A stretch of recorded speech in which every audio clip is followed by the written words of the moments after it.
Welcome to Closer to Venus. I'm Johnny Burke, and today's guest is Greg Riley.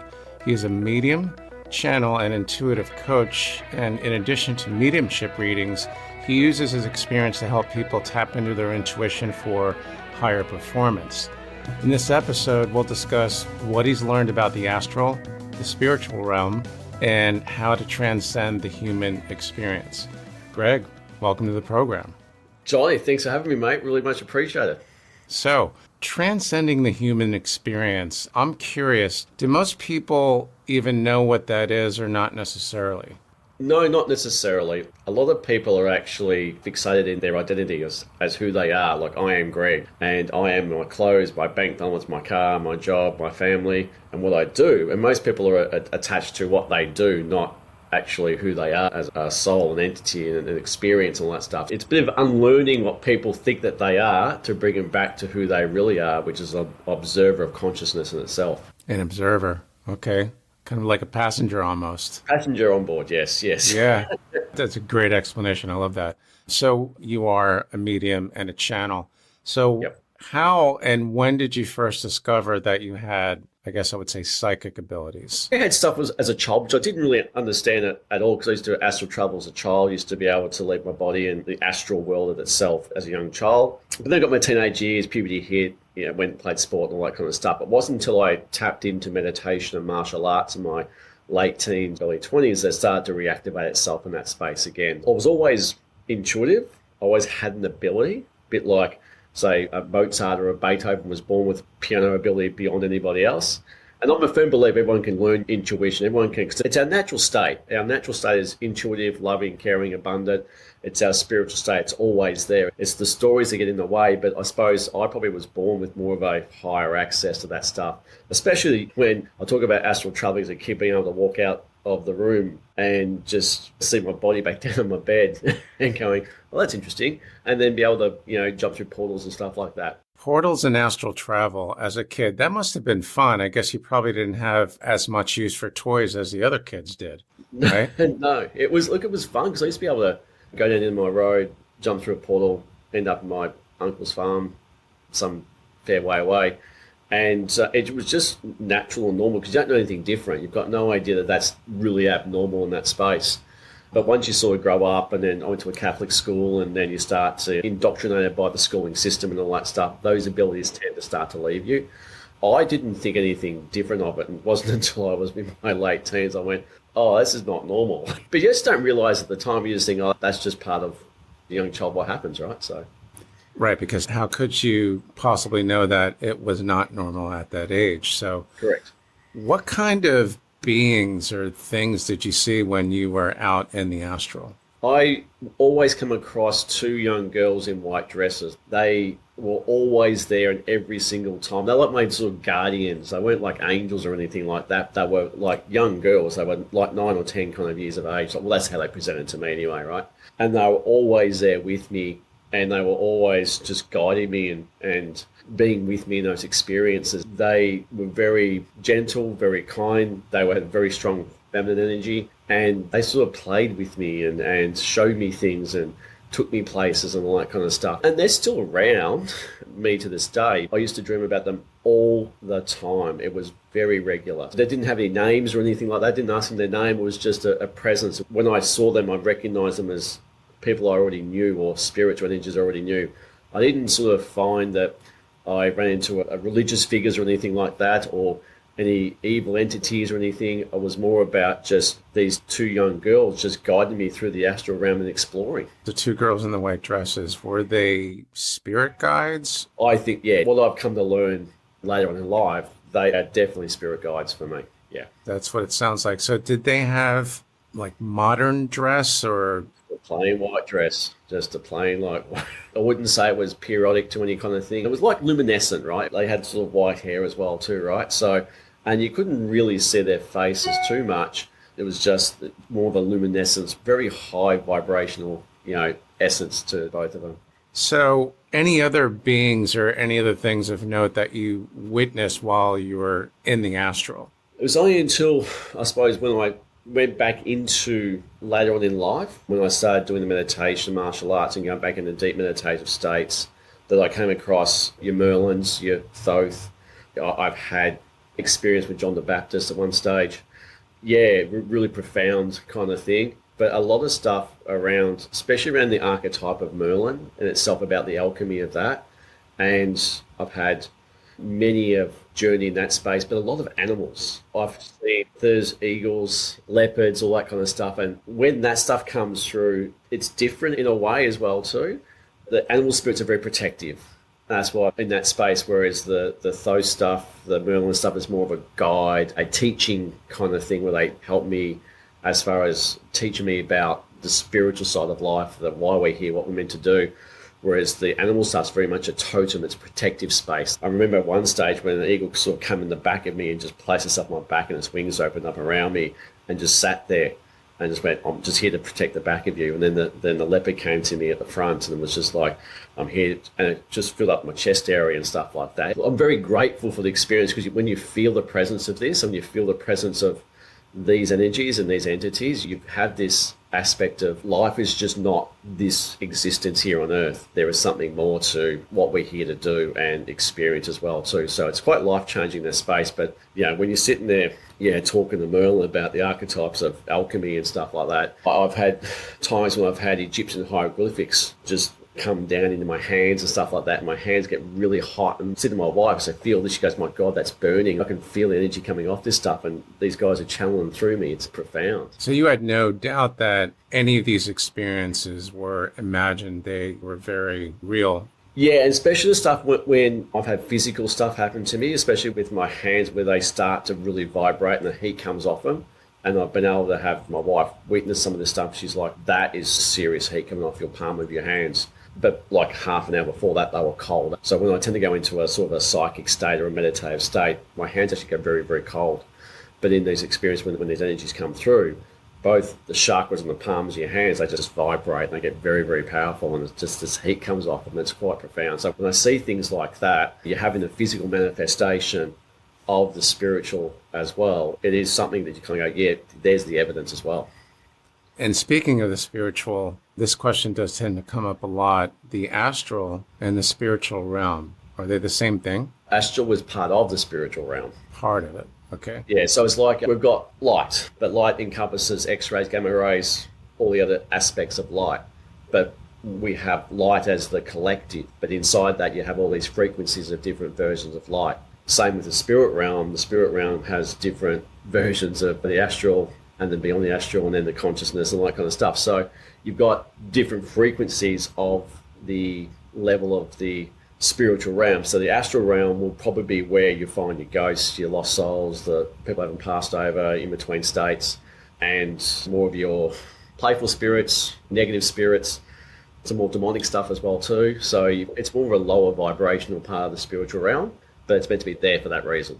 Okay, so if you could break the spiritual realm into, say, 3 parts, that would be like the lower third, maybe? Yeah, correct. Right. Okay, yeah. That's where you mentioned lost souls, people that haven't crossed over, and that type of thing. Speaking of which, have you had any contact with lost souls or people that have not crossed over and so forth? When I was doing a lot of mediumship readings, there is this kind of perception that people who take their own life get lost and stuff like that. That's not necessarily the case, right? Most people go to the light. Most people actually end up where they're meant to end up in that space, right? But there are some times where there's lost souls who get caught in this 3-dimensional world where they get stuck, attached to this world. It takes time from the transition and realize that there's more to life on the other side than that. So quite often when I was doing my training and stuff like that, we would come across energies where they were stuck, per se, and it's not from a place that they're just a bit confused as to,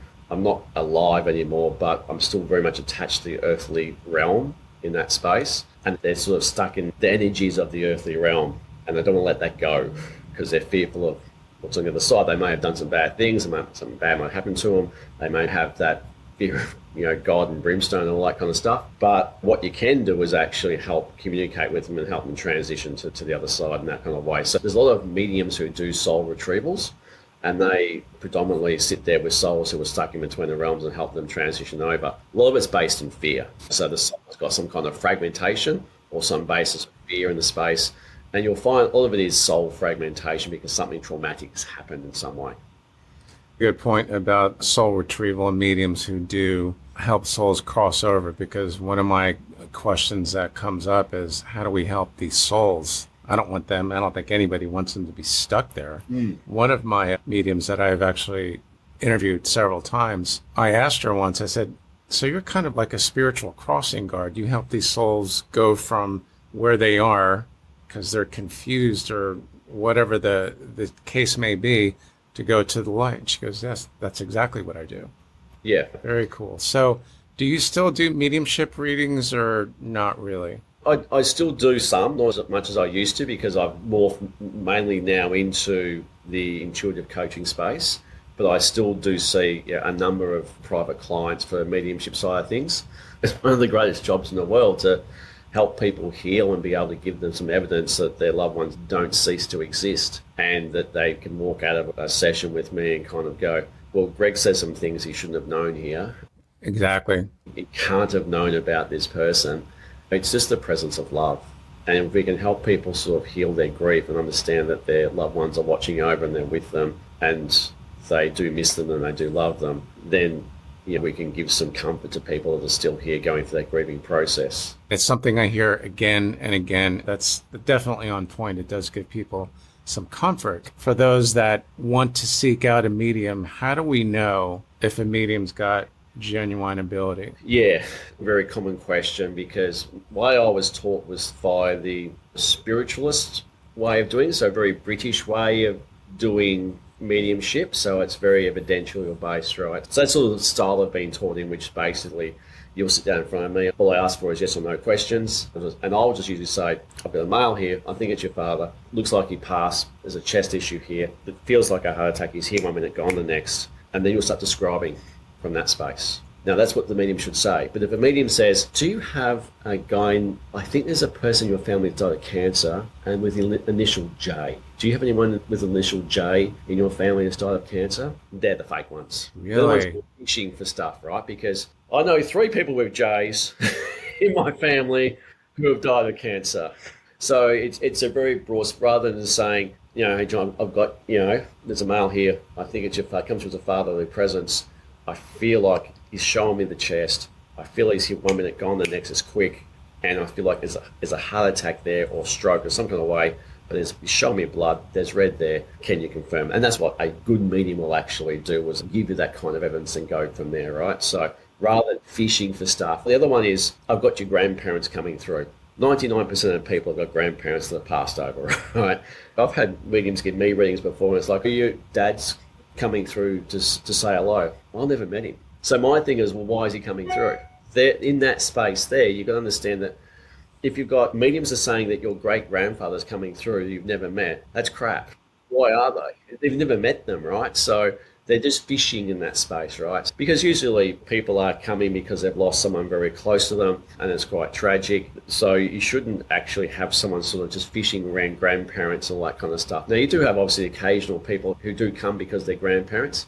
I've had people where I've brought through a lady's mum and dad and she's like, stared me down. It's like, don't care. And then I went, there's a Maltese Shih Tzu here. And then she started crying and she goes, that's why I'm here, because my dog passed over. So even in that space, it goes beyond just the people. You find people come for pets as well too. Like sometimes people are more connected to their pets than they are their partners or their parents. I noticed that, and there are animal communicators, as they tend to position themselves as, rather than mediums. I don't know if there's as many animal communicators as mediums, but it's gaining some traction, and there are people that do just that. They don't do the typical mediumship readings about your parents or your grandparents or anything like that. Absolutely. Your website mentions 5D. Is that a reference to the fifth dimension?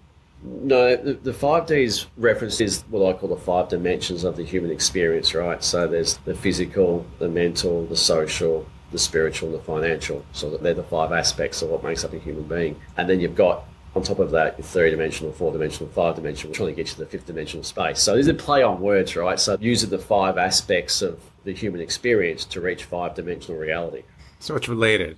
It's related. It is. I think it's all about raising the vibration. My thing is you have to have all five things in place to raise that vibration in that space to get to there, right? So you can't have certain things and then your connection socially off with people being very low vibrational. We've got to have a balance across all five dimensions of the human experience.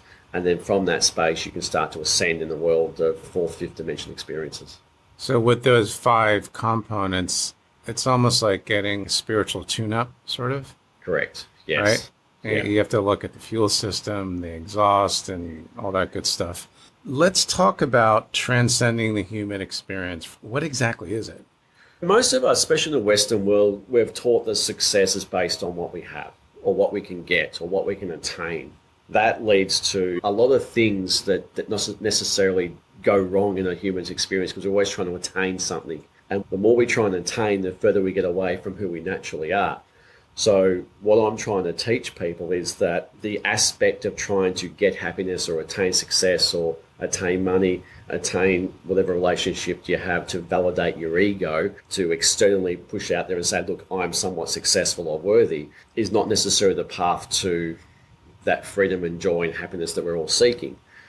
What I try and teach people is your innate nature, which is something that Sydney Banks taught through his 3 principles process, is who you are, which has everything you're looking for. And so we sort of take people backwards on a journey to who they really are. And once they realize that's who they are, then they can live a different life. And I'm not saying people can't have money and wealth and all that kind of stuff. Go for it. There's no judgment there. It's just that do it from the right place, not from the place of trying to fulfill some kind of need to validate yourself through your ego, to project something that I've got so many followers and so much money and so many cars and so many holidays, and it's all just to prove to something externally to other people that I am somewhat of a worthy person, which in itself, if you're doing that, is based in security. It's based in inadequacy. You're further away from who you truly are. So once people come backwards to realize who they truly are, then they don't have to go anywhere to get happiness. They don't have to go anywhere to get freedom because they tap into that space. It's a being space. It's a place of presence. It's a place where you just slow down and then open up from that place. You can have all the abundance and all the wealth and the relationships, connections you want because you're not trying to validate an insecurity. Okay, and at some point you did discover that we are all eternal beings. What's the relationship between that knowledge and what we just talked about? Everything is an experience. Everything is a relationship. You are, as a human being, relating to everything in life. So by transcending the human experience, you are accessing parts of you and you're becoming that observer of your human experience. And you're being able to then create a life that you desire, or be able to dive into that pain and dive into that abyss and go through that journey of the dark night of the soul. You can actually then experience the joys of having your 3rd child born, your 2nd child, and the marriages and all that stuff. You can go through loss and grief and all that kind of stuff because that is the human experience. And too many times we try and avoid that stuff because it hurts us or it's painful or something like that.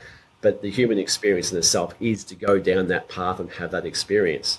And then to realize that, like you said, that we are all aspects of the one, all having different experience and different perspectives, so it can know itself through us, right? Because too many people are lost in this world of life is happening to me, and then I get to react to it. So someone said something, someone did something, and then the reason why I'm like I am today is because someone did or said something to me, then I have to react that way.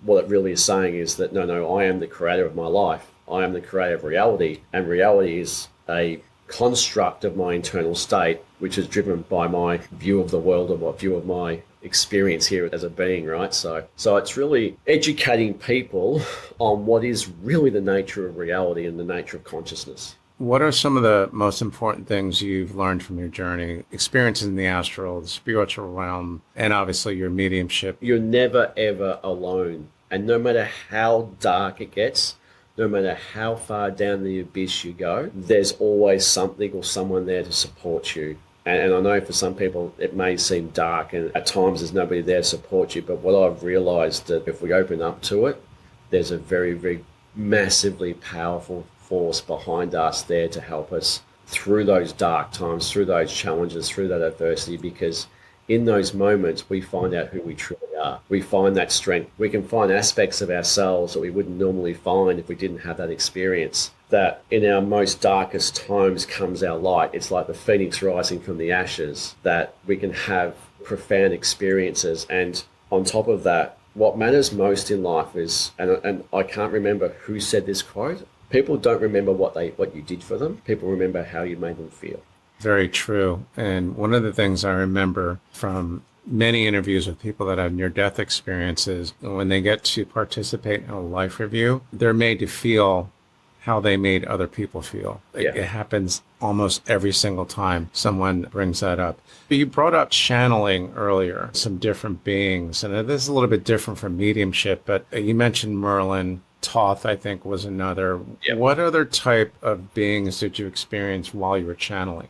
And how is it different from mediumship? There's different places to connect to. So mediumship is sort of to my left side, connecting to people who have passed over, and channeling is something over to the right and up a bit, where we can actually gather these highly evolved beings. They speak differently, they talk differently, they have different wisdoms, they see a bigger picture as well too. So whereas you might be talking to a loved one who's talking about your day-to-day life and what's going on and here's happening there, whereas a highly evolved being will go, no, Greg, you chose to experience this. This is the reason why you experience this, because this is to help you do this and do this and do this, but you must go through this.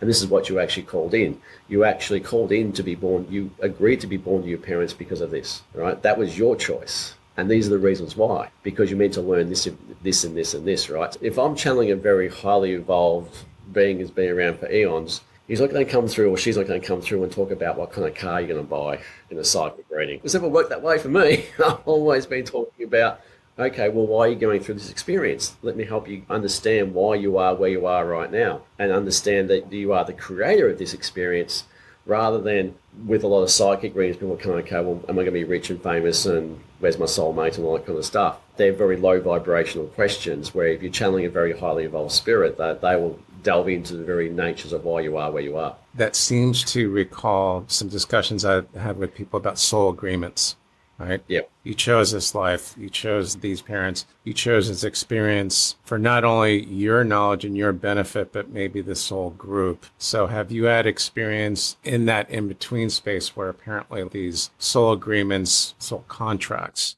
are actually made? I actually did a session with a lady once. I'm actually a qualified Michael Newton Life Between Lives therapist. Her child had Down syndrome, and I was communicating with his soul in the other realm, and it was actually, we agreed for this to happen. I would come down and have Down syndrome because this was about your learning about care and nurturing and all that kind of stuff. I just didn't want to hear about it. But at the end of it, you sort of get to the point where she's going to go, I can see what I'm learning here. If I just surrender to the experience, I surrender to the place where I stop trying to look at what's wrong and what's not working, to look at what am I learning through this experience. And she agreed at the end that she would never have been able to love a child as much as she did if she didn't have her son the way that he was. She was very grateful for the experience, as difficult and hard and uncomfortable it was for her, and high maintenance, as she called it. So ultimately, sometimes we do, like you said, we have these soul agreements that are set up for us to be able to learn. Our lives here, like we may be alive for 78, 80 years, it's a fraction of what we experience as an energetic being, as a soul, okay? So, but yeah, so we do have different experiences where we choose our parents. It's amazing, isn't it? Yeah, yeah. And it's like, well, why would I be chosen to be born to an alcoholic father and an abusive mother? Yeah. Because, and this is what I'm told, you don't get the parents you want, but you do get the parents you need. Yeah, correct. Right? Yeah. All this implies that there are past lives and that we keep coming back again and again. Correct me if I'm wrong, reincarnation is real. Yes, yes. If you're living in the three-dimensional world here, reincarnation is real. But if you're in the other realm, if you're in the spirit realm, it's all happening as once. So it's why you can tap into it, right? Which is why you can actually tap into future, tap into past lives, because infinite realities, infinite universes, infinite versions of you going around having an experience, right? Time is a construct that we've created in this reality so we can actually have an experience. Out beyond our three-dimensional world, it doesn't exist. I've often had people tell me, I don't believe in past lives because they're all happening at once. But going back to the near-death experience, they say the same thing. Over there, time doesn't really exist.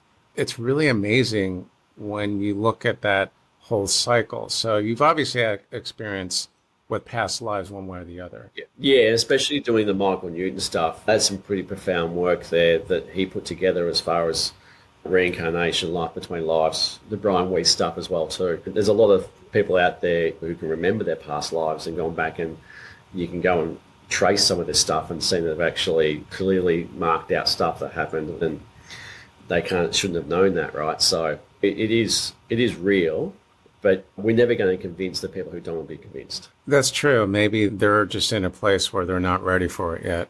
Yeah, people are at their own evolution, exactly where they're meant to be. That's part of where they're at, and there's nothing wrong with it. There's nothing right with it. It's just exactly where they're meant to be. I've heard that many times as well. So with your experience with mediumship, psychic work, what you're doing right now with your practice and channeling, raising our vibration is something that is almost omnipresent. The chatter about ascension and going from 3D to 5D and waking up, what do you think it means for our immediate future? Things are going to break before they get better, so you go backwards to go forwards. With every great ascension, there's always been some kind of breakdown beforehand, and that's the breakdown of some kind of your view of the world, your view of reality, because we're living in a very, very controlled environment right now, especially with what we're told, with all the psyops out there, all the media, all the conditioning. Look at COVID and what happened there, how we were lining up to get the jab because someone told us it was safe, now realizing it's not, all that kind of stuff. I believe that people have to have their own personal breakdown. And when they have their own personal breakdown, then they can start to evolve in that space. But that requires you to have, I suppose, things in your life get to a point where they're not working, so you have this realization to break free from the matrix per se. If people are going along just happy as Larry, there's no reason for them to change. So I believe people will have a crisis of identity. People will have a crisis of what's working for them. For me, it's an individual, personal kind of revolution, not the other way around where all of society breaks down and collapses and all that kind of thing. I think it's a very much an individual base that will start from the ground up, and people start to shift individually, which will then shift the collective to a more heart space kind of space. Now, you mentioned the matrix. The last time this came up, the explanation was there are star beings that are trying to keep us in 3D, and it's up to us and other star beings that want us to break out and evolve and raise our vibe. You agree with that? This happened for eons. This is not the first show. This is not the first rodeo this has happened for. Is that accurate then? Yeah. And look, you've got reptilians, you've got all that stuff. You've got the low vibrational beings here who want to keep us stuck in this energetic frequency here. You've got other beings who are trying to assist us in this space. But that's just the way it happens. That's just the play of the universe. That's the duality. Like a coin has to have two sides. Hot and cold must exist at the same frequency, right? We have to have that duality for us to have this experience, right? So it's all part of the game. The reality is a simulation. It's a projection of our thoughts. And when our thoughts change, our reality changes. And that's the real magic when you start to delve into that. When you take away all the stuff, is the reality purely is a projection of our internal state. But to answer your question, yes, yes, there are beings having a happy crack.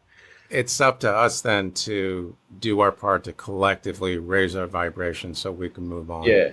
At some stage over the next maybe 100 odd years, something like that, people will realize that we are not alone. We are not the only being in the universe. If you look at the stuff that Stephen Greer is doing now with the Disclosure Project and all that kind of stuff around UFOs and everything like that, it's coming out that there's too many things. Look at the Tic Tac video with the F-16 pilot off the coast of California, where you're just like, that's evidence from the Navy, right?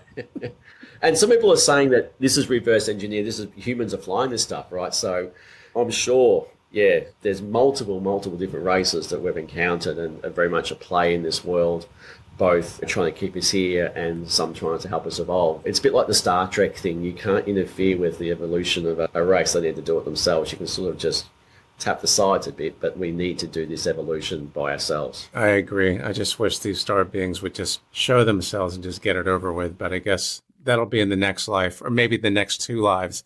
I'll get to see that and we'll connect and say, yeah, you told me this is going to happen. By the way, it's 2090. Yeah, you were pretty close. Yeah. Greg, good stuff. Thanks for joining us today. Very cool information, very entertaining. In the meantime, how can our listeners find you online? They can just go to my website, which is www.gregriley.com.au, or my Instagram, which is Greg Riley 5 Dimensions. Excellent. We will put that in the show notes and the transcript as well.